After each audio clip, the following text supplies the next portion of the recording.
Hi guys, welcome back to another video. We're Lloyd and Mandy. We have been full-time travelers for the past 2 years, and in today's video we want to share with you some money-saving hacks that you probably aren't doing yet. Okay, so if you're anything like us and you like to travel on a budget, travel is actually getting more and more expensive every year, but don't worry. We do have a few things that we've been doing the last couple of years that should help you save some money along the way. Times are getting crazy and everything seems hazy. Is there some place for safety I could go? Run away, run away, run away to your escape. Run away, run away, run away, you're never too far to run. Run away, run away, run away to your escape. Run away, run away, run away.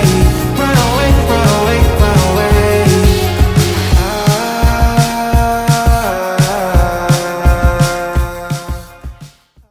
Okay guys, before we go any further with the video, we want to give a massive shout out to MyHeritage for sponsoring. MyHeritage is the #1 family history service. With very little effort on your part, MyHeritage can help you locate your ancestors with access to a database of 19 billion plus records at your fingertips. So it's super simple to use. As you can see here, I just put in all of my basic details, including my name, date of birth and place of birth, as well as my immediate family members. And MyHeritage goes to work looking for your long lost relatives. By clicking the Instant Discoveries tab, you can add an entire branch to your family tree that you had no idea existed. It's actually super interesting looking at where your family lineage comes from. For instance, when I zoom out on my family tree, I can locate my great-great-great-great-grandfather named William Williams. I guess they weren't too creative with names back in the day. So his son Charles Williams, who's my great-great-great-grandfather, he actually travelled by boat with his wife to Australia from England when he was just 23 years old. So I guess being a nomad really runs in the family. I was even able to find original immigration records for my maternal grandparents who arrived in Australia in 1950 all the way from Hungary after the end of the World War. And probably the coolest feature from MyHeritage is this photo animation tool. Here you can colorize and enhance old photos as well as animate them so that they look and move like actual videos from today. Pretty crazy. So if you want to find out more about your family history, sign up today for a free 14-day trial. And if you decide to continue with MyHeritage, you'll get a 50% discount on a subscription using my link below. All right, let's get into this video. So the first travel hack is to book your flights early. Okay, so this is a bit of a difficult one, especially for us because we do a lot of last minute travel. But if you're not doing last minute travel and you know where you want to go ahead of time, we suggest booking your flights as early as possible. There is a sweet spot, and apparently it's 3 months before you fly anywhere is when the tickets are going to be the cheapest. And that goes for international and domestic as well. We always use Skyscanner to find the cheapest flights because they actually give you the option of flying into cities in multiple different airports. For instance, if you're flying into Bangkok, it's sometimes cheaper to fly into Don Muang Airport instead of the main airport. So use Skyscanner. The other reason we use Skyscanner is because some of the airline websites, believe it or not, they actually track your data. So when they see that you're looking for flights and you're going back to their website over a period of weeks, they actually raise the prices because they know that you're looking for flights, which is pretty incredible. But so we suggest using Skyscanner first to find the flights you want to book and then go over to the airline's website to book it. Number 2 is knowing when you want to fly. So there are actually certain days of the week that are cheaper to fly than others. And those days are Tuesdays, Wednesdays, and Saturdays, believe it or not. So if you have an idea of when you want to leave, then make sure it's on one of those days because it will save you a bit of money. The most expensive days are generally Fridays and Sundays. So if you can avoid flying out on a Friday or a Sunday, you're going to save a little bit of money there too. Number 3 is using a VPN when you book anything online.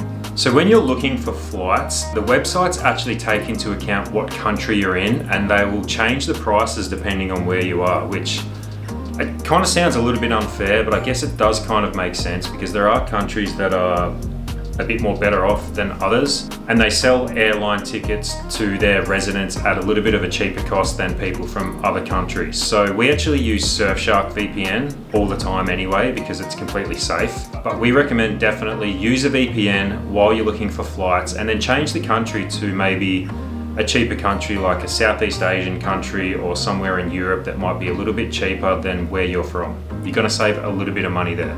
Okay, number 4, this is actually a tough one for us because we have our whole lives in our bags. Yeah, we haven't been able to do this yet, but Yeah, it would save us money.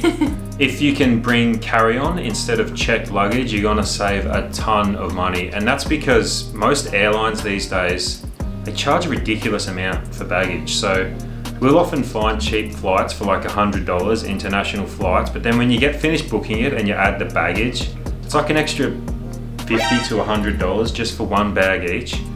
So if you can avoid that cost by doing only carry-on luggage, you're gonna save a ton of money. One thing that I will mention why we haven't done that, not only do we have our entire lives in our bags, but the thing that I find challenging is the toiletries. And especially when you're you can't take full-size toiletries in a carry-on, so you'd have very small amounts. So you would be spending more to buy more toiletries if you are somebody who uses things quite frequently. So that might make it more expensive. That's why we haven't completely downsized. It's not just clothing, but I find that the hardest thing is to go without like my shampoos and things. So yeah, keep that in mind. But if you are someone that can go without, a carry-on would definitely work. We also have a lot of content creation stuff like our cameras, like drones, tripods, so that makes it a little bit tough. But if you're just going on a holiday, you should be able to pack for a carry-on only. One trick we use is those packing cubes. Yeah. And that lets you actually pack a lot smaller than what you usually would. Another trick is to like wear as many clothes as you can on the flight. Yeah, and your heaviest boots or shoes on the flight too. Yeah. Wear your shoes, wear your jumpers, wear your track pants and jackets and everything on the flight. Yeah. Okay, number 5 is a pretty simple one, but sometimes it can't be avoided, and that's to never exchange money at the airport. The fees at the airport and the exchange rates are just absolutely ridiculous. They're only out there to make money, and if you can avoid it at all costs, do so. The good ways to avoid exchanging money at the airport is you can call up your bank before you leave your home country and actually order foreign currency to wherever you're going.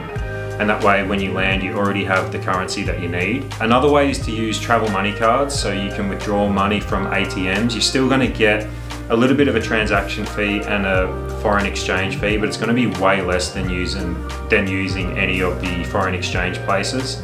And this isn't just the airport either. Even when you're in a new country and you have cash from your home country, you're going to get charged a lot to exchange it there. So if you have debit cards that let you use them overseas as well, just let your bank know that you're going overseas and you can use ATMs while you're away instead of exchanging money. We really only exchange money from our home currency as like a last resort. We really try to avoid it at all costs. At the moment, we're using the Wise card, and we've found that that has been the most highly recommended by everybody and the one with the most seamless transactions so far in comparison to other things that we've used. We've had some bad experiences with some Australian travel money cards. We used Commonwealth Bank and the Qantas travel money card, and both of them were having problems with them just like switching it off because of security reasons when we're in a new country and we made a purchase for some reason that raised a red flag even though we'd been there for like 2 weeks. Yeah. And we also had trouble loading them. At one stage we loaded I think like $7,000 onto our Qantas travel money card, and the money just disappeared for like a week, and their customer service was actually really bad. Yeah. We couldn't get a hold of anyone. We were trying to get our money and it just disappeared for a week, so we don't really use them anymore. No. But Wise has been good, so we will leave a link to that in the description if you're looking for a helpful and reliable travel money situation. So travel hack number 6 is to use last minute hotel booking platforms. yeah, so we pretty much always book hotels through sites like Wotif and Hotwire because they offer the best prices as like a last minute deal. Hotwire also does this thing where you can book a mystery hotel, which I know it sounds crazy, but we did it while we're in Mexico and it actually worked out really good. And there's some hacks you can do to actually figure out what hotel it is. Like they'll give you a preview of the hotel in a photo and you can just use Google Images to put that image into the search bar, and it'll bring up the hotel that they're going to book you at. They also give you like a list of 3 possible hotels that it might be, so you can have a look at each hotel, and if all of them are like acceptable to you, then go ahead and book it, and it's going to be like a 40% discount than what you'd usually pay. So I would definitely recommend using Hotwire and What If. We definitely found that better for places like, well, we were in Vancouver, BC, and we needed to stay somewhere close to the airport. It gave us more options that were more affordable in that area, because you can select an actual area that you want to stay in and that hotel to be in. So if it is just a situation where you need a one-night stay over, it's good just to know, okay, I'm in the location I need to be, not too fussed about what is at the hotel. All I need to do is be able to get to the airport. It's so good for that. I don't know if I'd be booking a week stay at a random Mystery hotel now, yeah. Probably better for 1 or 2 nights. Okay, number 7, we're actually pretty good at this, which is be flexible. So a lot of the times you'll have a set date where you want to go somewhere, and for whatever reason that date might just be more expensive for flights, but also more importantly accommodation. Like there could be a festival or an event on like that weekend in the city that you're going to, and you might have a look at prices and think, wow, it's like really expensive to go here, but it might just be that time of the year. So be flexible if you can with when you're going to book your trip. Yeah. Number 8 is to book weekly or monthly rentals. This has been a huge money saver for us. Yeah. So when we started traveling, we were doing a lot of like last minute travel and not really knowing where we were going to go, and really like 3-night stopovers everywhere. But we started slowing down and doing at least a week in each place, and using Airbnb a lot, because Airbnb offers weekly discounts and monthly discounts, and you end up saving like at least 20% on the booking fees. And that also carries over to like if you're going to hire a car or a scooter or something like that, they're going to give you a cheaper rate for a week or a month as well. So if it's possible, and if you are willing to travel a little bit slower, we definitely recommend using Airbnb and going with weekly rentals. We definitely have found that we've been able to experience and soak in the actual traveling and everything that we're doing by moving slower. It's really tempting to want to see as much and do as much as you possibly can in whatever time frame that you have. But if you do have the option, it's way more enjoyable if you slow down. And you also get the other option of like, if you're going to be somewhere for a week and you're at an Airbnb, you can go and get groceries for the week, and that's going to save you more money as well. Absolutely. Cooking for yourself is another bonus one. We've mentioned this many times. Not only is it going to make you feel better and feel more grounded and healthy for your travels, it will save you money as well. Usually, where we are now, we are currently in Thailand. It's kind of almost at par to go out for dinner as it is to eat at home. But when you're staying somewhere in a more expensive country, definitely. While we were in Canada, we cooked pretty much every single night. So depending on where you are, it will 100% save you money. I would say dinner is pretty much on par, but I reckon it's cheaper to eat breakfast at home.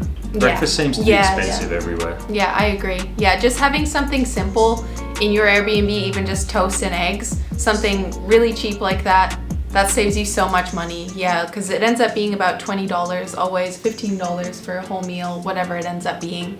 And by the end of the day, you've spent like $100 on food when you could have just gone out for one nice meal.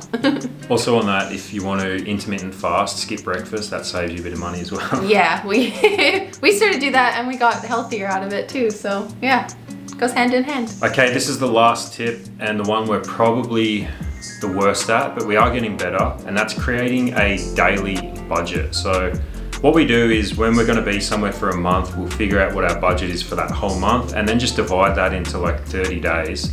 And that way you have an idea of what you want to spend every single day. The tough part about this is keeping track of that. So you can just write down everything you spend in your phone, which is honestly pretty difficult to keep track of. Like every time you spend a cent, you have to write it down. Another hack I've found is that we just don't use our credit or debit cards anymore to buy anything. So we go to the ATM, we get money out, and that way, if I'm not keeping track of everything we're spending, at least I know when I've gone to the ATM. For instance, if I go and get $500 out and then 2 days later I'm getting another 500 out, I know I've gone over my budget because we're back at the ATM, we're spending money again. So those are our 9 money saving travel hacks that we have. If you have any more, fire them down in the comments. We're definitely not perfect, but we have managed to see a lot of the world for a very affordable budget. Traveling actually isn't as expensive as you think it is. It's sort of just an exchange of lifestyles, I guess. Once you've committed that this is the life that you want, it kind of just takes a bit of like change of habits to make it more comfortable and to fit your budget.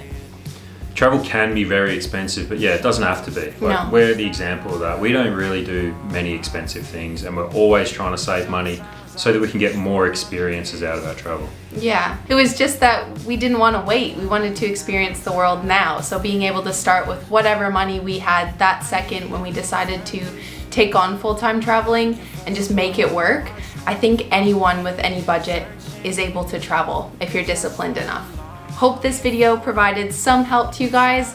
Help us out by hitting the like button and subscribing to our channel so we can continue to bring you helpful videos like this one.